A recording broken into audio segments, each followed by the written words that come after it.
CEO ကတချိန်လုံးကသူ့ကိုမူးမောင်းအောင်လိုက်ချစ်ခဲ့တဲ့မိန်းကလေးကအခုတော့သူ့ကိုလုံးဝဂရုမစိုက်တော့တာကိုမြင်လိုက်ရတော့အယမ်းအံ့ဩသွားတယ်။သူမရဲ့ခံစားချက်ကိုစမ်းသပ်ချင်လို့သူ့ရဲ့အဖြူရောင်လက်မင်းနဲ့အရက်အတူတောက်ပြလိုက်တယ်။ဒါပေမဲ့မိန်းကလေးကအနှဲငယ်တောင်မတုံ့ပြန်ဘူး။ဒီအခါ CEO ကသူမကတကယ်ပဲသူ့ကိုမေ့သွားပြီလားဆိုတာစိတ်ထဲမှာတန်တရားဖြစ်လာတယ်။ရဲ့အနှဲငယ်မတိုင်ခင်မှာတော့မိန်းကလေးကကင်ဆာယောဂအတွက်ဆေးသစ်တစ်မျိုးဖန်တီးနိုင်ခဲ့ပြီးကုမ္ပဏီကဂုဏ်ပြုပွဲကြီးတစ်ခုကျင်းပခဲ့တယ်။ဒါပေမဲ့ CEO ကတော့သူ့ရဲ့အဖြူရောင်လက်မင်းကိုပြန်ရအောင်ကြံစီနေတဲ့အတွက်ပွဲကိုလုံးဝဂရုမစိုက်ဘူး။မိန်းကလေးကသူ့ကိုတိသွားပြီးပွန်ကတ်မလာဖြစ်ချင်လို့သူမရဲ့အရက်ထဲကိုလှို့ဝှက်စွာတစ်ခုခုထည့်လိုက်တယ်။မိန်းကလေးကတောင်းလိုက်တဲ့အချိန်မှာချက်ချင်းမူးလဲသွားတယ်။ဈေးရုံမှာတတိပြန်ရလာတဲ့အခါသူမကအရာအိုင်းလုံးကိုမှတ်မိနေတယ်။ဒါပေမဲ့ထူးဆန်းတာက CEO ကိုသာလုံးဝမေ့သွားနေတာပဲ။သူမရဲ့အချစ်ဆုံးတငယ်ချင်းကသူမကိုအရင်ကဇလန်းတွေပြန်ပြောပြလိုက်တယ်။သူမက CEO ကိုပထမမြင်မြင်ချင်းချစ်မိပြီး9နှစ်တိတိလိုက်ချစ်ထိုက်တယ်ဆိုတာ CEO ရဲ့နှလုံးသားထဲမှာတော့အမြဲတမ်းသူ့ရဲ့အဖြူရောင်လက်မင်းသာရှိခဲ့တာ။ချစ်သူကွဲပြီးနောက် CEO ကကိုပိတ်ထိုက်ချိန်တိုင်းသူမကဘေးမှာအမြဲတမ်းရှိပေးခဲ့ပေမဲ့ CEO ကတခါမှသူမကိုချစ်စိတ်နဲ့မကြည့်ခဲ့ဘူးဆိုတာတွေကိုပါအစမှာတော့မိန်းကလေးကယုံမရသေးဘူး။ဒါပေမဲ့ဖုန်းထဲကအဟောင်းချက်မှတ်တမ်းတွေစစ်ကြည့်ပြီး CEO ရဲ့ဓာတ်ပုံကိုမြင်လိုက်တဲ့အခါအဲ့ဒီလူကသူမရဲ့အပြည့်စုံဆုံး ideal type ဖြစ်နေရကြောင်း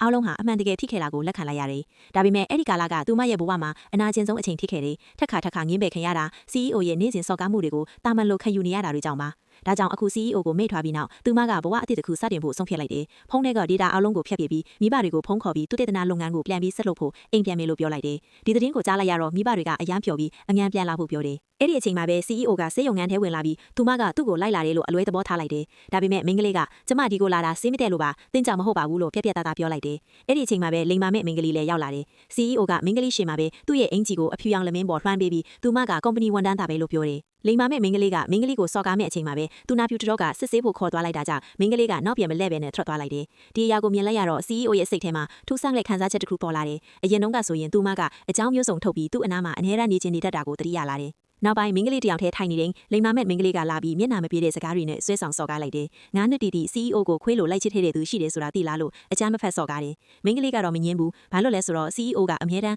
လိမ်မာမဲ့မိန်းကလေးဘက်ကိုပဲယူခဲ့လာကိုသိနေစားဖြစ်လို့ပါ။တနေ့ CEO နဲ့ဗီဒီယိုခေါ်နေချိန်မှာလိမ်မာမဲ့မိန်းကလေးကလဲကြောက်သလိုအယောင်ဆောင်လုပ်လိုက်တော့ CEO ကဘာမှမစင်စားပဲမိန်းကလေးကိုအဖြစ်တင်ပြီးသူ့ရဲ့အဖြူရောင်လက်မင်းကိုတဲသွားလိုက်တယ်။အဲ့ဒီနောက်မိန်းကလေးကသူမရဲ့အခန်းကိုပြန်သွားနေချိန်မှာတယောက်ယုံကနောက်ကနေလှမ်းတွန်းပြီးလှေကားပေါ်ကလဲကျသွားစေတယ်။တတိပြန်ရောက်လာရဲ့အချိန်မှာသူမရဲ့အချစ်ဆုံးတငယ်ချင်းကဘေးမှာရှိနေတယ်။ဒါပေမဲ့မိန်းကလေးကဘာမှမပြောဘူး။ CEO ကတငယ်ချင်းရဲ့အကူဖြစ်လို့မောင်နှမဆက်ဆံရေးပျက်စီးသွားမှာမလို့ခြင်းလို့ပါ။အခုတော့သူမရဲ့နှလုံးသားထဲက CEO ကိုအပြည့်အစုံဖယ်ရှားပြီးသားဖြစ်ပေမဲ့နည်းနည်းတော့ဝမ်းနေနေသေးတယ်။ဒါကြောင့်တငယ်ချင်းကသူမကိုစိတ်ပြေလက်ပြေချစ်အောင်ဘာတစ်ခုကိုခေါ်သွားတယ်။ဒါပေမဲ့အဲ့ဒီမှာတော့ CEO နဲ့အဖြူရောင်လက်မင်းကလူများရှေ့မှာချစ်တူလိုလာပြနေကြတယ်။မိန်းကလေးကိုနာအောင်လုပ်ချင်လို့ CEO ကရည်ရွယ်ချက်အရှိအဖြူရောင်လက်မင်းနဲ့အရက်အတူတောက်ပြလိုက်တယ်။သူမစိတ်မကောင်းဖြစ်မယ်လို့လျှော်လင့်ခဲ့ပေမဲ့သူမကတိတ်ညင်ပဲနေခဲ့တယ်။ဒီအရာကိုမြင်လိုက်ရတော့ CEO ရဲ့စိတ်ထဲမှာထူးဆန်းတဲ့ခံစားချက်တစ်ခုပေါ်လာတယ်။အရင်တုန်းကဆိုရင်သူမကအကြောင်းမျိုးစုံထုတ်ပြီးသူ့အနားမှာအမြဲတမ်းနေချင်နေတတ်တာကိုသတိရလာတယ်။နောက်ပိုင်းမိန်းကလေးတယောက်ထဲထိုင်နေတယ်လိမ်မာမဲ့မိန်းကလေးကလာပြီးမျက်နှာမပြေတဲ့စကားတွေနဲ့ဆွဲဆောင်စော်ကားလိုက်တယ်။9နှစ်တီတီ CEO ကိုခွေးလိုလိုက်ချစ်ခဲ့တဲ့သူရှိတယ်ဆိုတာသိလားလို့အချမ်းမဖက်စော်ကားတယ်။မိန်းကလေးကတော့မငင်းဘူး။ဘာလို့လဲဆိုတော့ CEO ကအမြဲတမ်းလိမ်မာမဲ့မိန်းကလေးဘက်ကိုပဲယူခဲ့တာကိုသိနေစားချစ်လို့ပါ။